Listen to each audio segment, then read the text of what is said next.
Aujourd'hui, je voulais vous parler de la manière dont j'ai grandi avec une mère toxique. Alors, je vais un peu resituer le truc. Je m'appelle Aïcha, j'ai 24 ans. Pour vous expliquer comment j'ai grandi avec cette femme toxique que j'ai appelée maman pendant 23 ans de ma vie, il faut que je vous resitue un peu le contexte de ma famille. Alors, mon père, j'ai un papa qui est polygame. Ça veut dire qu'il a plusieurs femmes. Donc, il a épousé plusieurs femmes et là, il est marié officiellement avec 4 d'entre elles. Il y a 24 ans, mon âge, il a épousé une fille qui avait 15 ans, 14 ans et demi, 15 ans, et elle est tombée enceinte de moi, et donc ça se passait très mal, elle ne voulait pas de ce mariage-là, donc après son accouchement, elle a dit à mon papa qu'elle voulait divorcer, et qu'elle voulait reprendre ses études. Donc il y a eu une grande réunion de famille, qu'est-ce qu'on va faire, etc., etc., et il faut savoir que dans la culture malienne et sénégalaise de mon papa, de ce qu'on a dit à ma maman, quand tu as un enfant avec un homme malien, et ben l'enfant appartient à la famille du père et au papa. Donc si tu veux divorcer, tu peux, mais l'enfant reste dans la famille du père. Et c'est la famille du père qui est censée l'élever. Ma mère était évidemment contre, puisqu'elle vient de fêter ses 16 ans, elle veut être avec sa fille, mais elle veut reprendre ses études.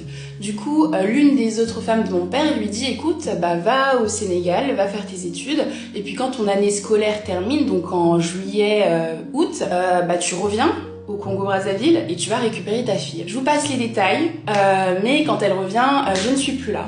Je suis en France avec cette femme que moi j'ai toujours connue jusqu'à mes 18 ans comme étant ma mère. Et donc j'ai grandi avec cette femme-là, et cette femme-là était littéralement mon pire cauchemar, et c'est d'ailleurs toujours mon plus grand cauchemar et ma plus grande douleur de toute ma vie.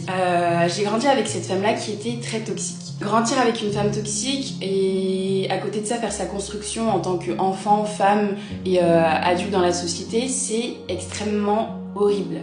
Ça a commencé par des insultes sur mon physique. Moi je pense que je me suis trouvée belle peut-être à mes 18 ans, 19 ans, 20 ans. Dans ces environs-là, vers ces âges-là, je commençais un peu à essayer de gagner de la confiance en moi-même. Je me suis toujours trouvée la plus affreuse parce que c'est toujours ce que cette femme-là m'a toujours répété. J'ai été d'ailleurs très longtemps complexée par mon nez, qu'elle disait qu'il était très plat, qu'il était disgracieux, qui c'était vraiment le nez d'une femme très vilaine.